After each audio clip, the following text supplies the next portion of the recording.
तो बच्चों आप लोग देख सकते हैं एक्सरसाइज 8.1 का क्वेश्चन नंबर 6।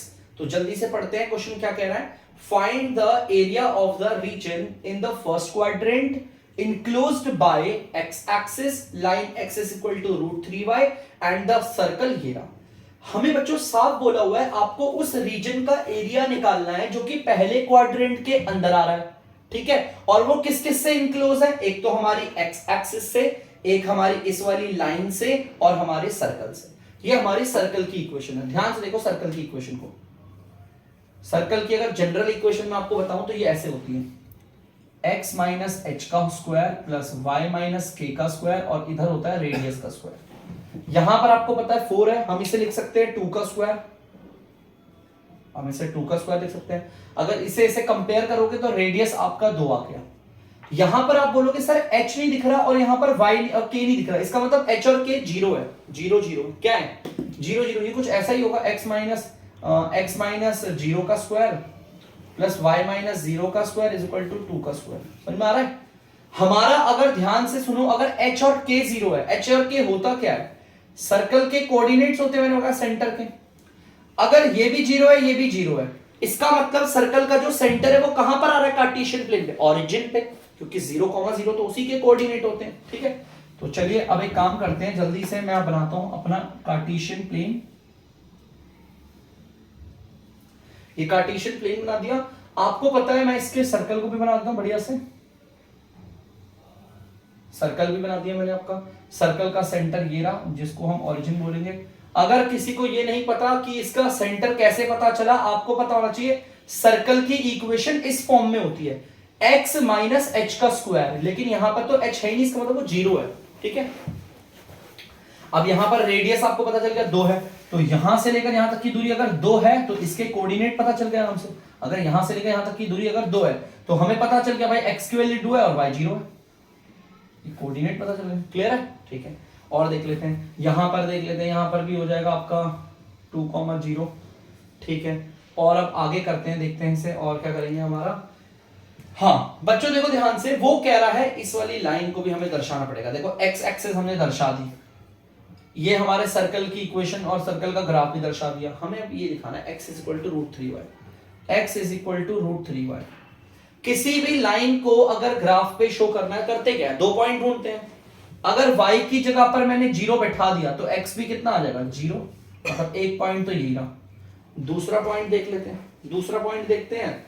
अगर मैं आपसे बोलूं कि मैंने बैठा दिया y की जगह पर 1 तो x आ गया आपका √3। y की जगह पर 1 बैठा है, x √3 आ गया। √3 होगा कहां पर, √3 की वैल्यू होती कितनी है, अगर नहीं पता आप लोगों को देखो 1.73 हो, और क्या हो सकती है सर, 1.73 है। देखो ध्यान से सुनना, मेरे को ना ये वाली लाइन दिखानी है ग्राफ पे। भाई ग्राफ पे मैं तभी, जब मैं तीनों को दिखाऊंगा तभी तो मैं बता पाऊंगा किसका एरिया बना रहे हैं हम लोग। भाई मैंने आपको सर्कल का ग्राफ दिखा दिया बनाकर, मैंने आपको एक्स एक्सिस दिखा दी, अब मुझे इस वाली लाइन को भी तो दिखाना है। और अगर किसी लाइन को ग्राफ पे शो करना है तो उस लाइन के लिए 2 कोऑर्डिनेट चाहिए होते हैं। मैंने कैसे करा, ऐसे निकालते हैं क्लास 9 के तरीके से। ये x है, ये y है, मैंने x 0 रख, देखो y को 0 रखा तो x भी 0 आ गया, ओरिजिन है, मिल गया पहला पॉइंट। दूसरा देखो, अगर मैंने y को 1 रखा, x हमारा √3 आया जो कि 1.73 होता है। अब इसको प्लॉट कैसे करेंगे, √3 कहां पर आएगा भाई, 1.73 तो कुछ यहां कहीं आएगा, आएगा इस तरफ कहीं, यहां पे इस तरफ ले लेते हैं, वो बहुत नजदीक हो जाएगा, ऐसे यहीं कहीं आएगा। अब 1 की वैल्यू कहां आएगी, देखो 1 1 1 1 1 1, ये कुछ इस पे आ रहा है, इसके ऊपर आ रहा है, ध्यान से देखना, इसके ऊपर आ रहा है कुछ। अब यहां पर आ गया आपका 1, √3 बोल सकते हो, लो 1, √3 नहीं, √3, 1 सॉरी, ये कुछ ऐसे है बच्चों, √3, 1। लो मैं लाइन भी खींच देता हूँ, ये लो मैंने अपनी लाइन भी खींच दी इसकी। लो अब आपको दिख गया होगा लाइन, ये भी x इज इक्वल टू √3, 1। अब आपको इस पूरे क्वेश्चन में हमारी तीनों चीजें दिखेंगी। आपको सर्कल दिख रहा है, ये रहा सर्कल का ग्राफ। आपको ये लाइन दिख रही है, ये लाइन का ग्राफ। आपको ये एक्स एक्सिस दिख रहा है, ये रहा एक्स एक्सिस। इन तीनों से कौन सा रीजन कवर्ड हुआ है, तो आप क्या बोलेंगे, यही रीजन बोलेंगे पहले क्वाड्रेंट में। देखो ये हमारी इक्वेशन, ये हमारी एक्स एक्सिस, ये हमारी सर्कल की इक्वेशन, इन तीनों से ये एरिया कवर्ड हो रहा है ना। अब ये एरिया को हमें निकालना है। अब इस एरिया को निकालने के लिए इसे 2 भागों में बांटना पड़ेगा। देखो यहां से डालिए, 2 भागों में बांटना पड़ेगा तब जाके निकलेगा ये। अगर 2 भागों में बांटोगे तो चीजें समझ में भी आएगी और आसान भी हो जाएगा आपके लिए। ये देखो यहाँ तक, ठीक है। यहाँ पर आपको पता है कोऑर्डिनेट यहाँ से √3 है ना, ये √3, 0 है, √3, 0, ठीक है। अब कैसे एरिया निकलेगा? पहले तो एरिया हम इसका निकालेंगे, फिर एरिया हम निकालेंगे बच्चों इसका, फिर इन दोनों एरिया को जोड़ेंगे तो हमारा एरिया आ जाएगा। देखो उसने बोला था ना पहले क्वाड्रेंट के अंदर हमें वो रीजन निकालना है जो किस किस से कवर्ड है, हमारी एक्स एक्सिस से, ये रही एक्स एक्सिस, हमारे इस लाइन से, ये रही लाइन, हमारे सर्कल के उससे, ये रही सर्कल, इन दोनों को निकालना। तो यहां पर हम निकालेंगे इन दोनों का एरिया। देखिए जरा कैसे निकालेंगे, area of shaded, area of shaded part का एरिया निकालेंगे। तो यहां देखते हैं एरिया ऑफ शेडेड का। तो इसके लिए हमें एक तो इस वाले का एरिया निकालना पड़ेगा और एक इस वाले का एरिया। इस वाले का एरिया निकालूंगा, देखो ध्यान से, इंटीग्रेशन 0 से √3, 0 से √3। लिमिट ली कहां से है? y से ली है ना भाई लिमिट, तो मैंने सॉरी x से ली है, तो हमारा फंक्शन ऑफ x होगा, और किसके रिस्पेक्ट में होगा? x के रिस्पेक्ट में। फंक्शन ऑफ x को y कहते हैं, y आ गया। प्लस अब हमें इस वाले पार्ट का भी एरिया लेना पड़ेगा। इस वाले पार्ट का एरिया लेंगे, इंटीग्रेशन लिमिट कहां है? √3 से 2 तक, √3 से 2 तक, देखो √3 से 2 तक है ना, ये देखो, ये देखो √3 से 2 तक, ठीक है। अब यहां पर देखेंगे हमने लिमिट कहां से लिया? वही फंक्शन ऑफ x dx, जिसको हम y कहते हैं। अब ये आएगा कहां से? ये आपका निकल जाएगा, ये रहा हमारी सर्कल है ना, सर्कल की इक्वेशन इससे निकालते हैं। अच्छा देखो ध्यान से, इस वाले का y निकलेगा यहां से, देखो इसकी वजह से, देखो यहां पे ये पार्ट वाला कर्व आ रहा है ना, और इस वाले का y निकलेगा यहां से, क्योंकि देखो ये लाइन आ रही है इसमें। अगर मैं इस वाले पार्टिकल की बात करूं तो देखो ध्यान से, ये हमारा ग्राफ कौन सा है? इसका आ रहा है ना, तो y यहां से निकलेगा। इस वाले में हमारा ग्राफ देखो सर्कल आ रहा है, तो y यहां से निकलेगा सर्कल वाली इक्वेशन से। यहां से तो y 2 मिनट में आ जाएगा आराम से। देखो इंटीग्रेशन √3, 0 से √3, y की जगह पर क्या लिखेंगे? x अपॉन में √3 बोल लो, और क्या होगा, है ना, 1 अपॉन में √3x, और ये आ गया dx। यहां से निकाला मैंने, देखो y ये का √3 को नीचे ले गया, 1 अपॉन √3 यहां नहीं आएगा, बाहर आ जाएगा वो, ये 1/√3 बाहर आ गया।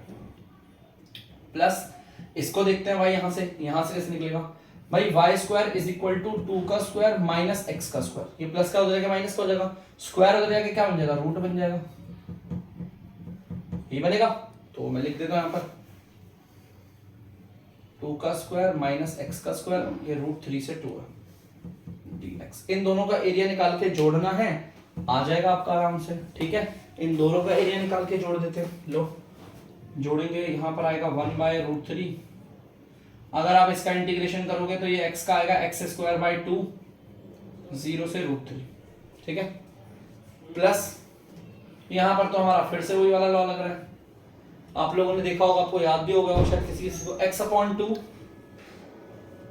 उसके बाद आपका a² minus x², 4 minus x² plus a² 4/2, और ध्यान सुनना ये आएगा साइन इनवर्स x बाय, और ये आ गया आपका √3 से 2 तक, ठीक है। चलो इसको निकालते हैं, 1/√3। पहले तो हम √3 के लिए बैठाएंगे इधर, √3 को अगर इधर बैठाएंगे, √3 का स्क्वायर होता है 3/2 माइनस, फिर हम 0 को बैठाएंगे, 0 का स्क्वायर तो 0 ही होगा, सिंपल है, ठीक है। प्लस आपका इसको करते हैं, पहले हम 2 को बैठाते हैं। अगर मैं 2 को इधर बैठाऊंगा तो ये 1 हो जाएगा, अगर मैंने 2 को इधर बैठाया तो 2 का स्क्वायर 4 हो जाएगा, 4 में से 4 जाएगा 0, ये पूरा खत्म हो गया खत्म। प्लस तो हटाओ, इसे 2 आ गया, 4 काटेगा 2, साइन इनवर्स x/2 है, x की जगह x नहीं, x/2 नहीं हो, हाँ ठीक है, x की जगह 2 बैठाएंगे, 2 में से 2 कटेगा 1 आ जाएगा, क्या आ जाएगा 1। चलो भाई माइनस, अब माइनस के बाद जो भी आएगा ब्रैकेट में आएगा बच्चों, माइनस का जो भी आएगा ब्रैकेट में, और ब्रैकेट में क्या आएगा देखते हैं जरा से भी। देखो यहाँ पर क्या क्या लिखोगे आप लोग, देखो ध्यान से, सबसे पहले तो हम ये √3 की जगह पर यहाँ बैठेंगे √3/2, फिर ये आ जाएगा आपका 4 माइनस, अगर √3 को इधर रखेंगे तो यहाँ 3 आ जाएगा, 4 में से 3 का 1 आएगा, 1 को इससे करोगे तो ये आएगा सेम, प्लस ये आ गया 2 साइन इनवर्स ये √3/2। वैल्यूज बिठानी बच्चों कुछ नहीं है। देखो इसे सॉल्व करोगे 3/2 आएगा, इसको इससे मल्टीप्लाई करोगे आ गया प्लस 2 साइन इनवर्स 1 की जगह पर आएगा साइन π/2 साइन 90 माइनस, ध्यान से सुनते रहना बच्चों, ये आ गया माइनस का √3/2, ये भी आ जाएगा माइनस का 2 साइन इनवर्स √3/2 को हम क्या बोलते हैं साइन 60 डिग्री, साइन 60 होता है। अब देखो ये साइन इनवर्स से साइन कटा, ये 2π/2 आ गया। अभी देखते हैं आगे क्या होगा, 3 2π/3 प्लस साइन इनवर्स से साइन कटा तो ये कितना आ गया आपका, ये आ गया आपका 2π/2, साइन इनवर्स से साइन कटेगा 2π/2 आएगा माइनस 3π/2 और साइन इनवर्स से साइन कटा तो ये आ गया माइनस का 2π/3। अब देखो कुछ काट पीट के निकलेगा आंसर, तो देखते हैं हमारा आंसर कितना आएगा। ये 2 से तो 2 कट गया, ये पाई आ गया। और देखो ध्यान से, अगर मैं इस पाई को और इसको सॉल्व करूंगा 3π 2π π/3 आएगा। देखो ध्यान से सुनना, 3 2/√3 प्लस, अगर इस वाले पार्ट को देखो इसको और इसको सॉल्व करोगे तो ये आएगा आपका π/3, 3 को पाई से करोगे 3π2 π/3 आ गया माइनस का √3/2। इसको सॉल्व करके आपका आंसर आ जाएगा बच्चों 2√3 लोगे। वैसे देख लेना, इसमें एक बार देख लेते हैं हम लोग एनसीईआरटी में कि इसका सेम है, इसका एलसीएम तो ले ही रखा होगा पूरा का पूरा, एलसीएम आएगा 2√3 इसका एलसीएम आएगा, है ना। और अगर हम करेंगे तो देखते हैं इसको, इसके टेबल में 1 बारी में आता है तो ये 1 ले लेंगे और तो ये पूरा का पूरा कट ही जाएगा, देखा जाए तो लगभग कट ही रहा है ये पूरा।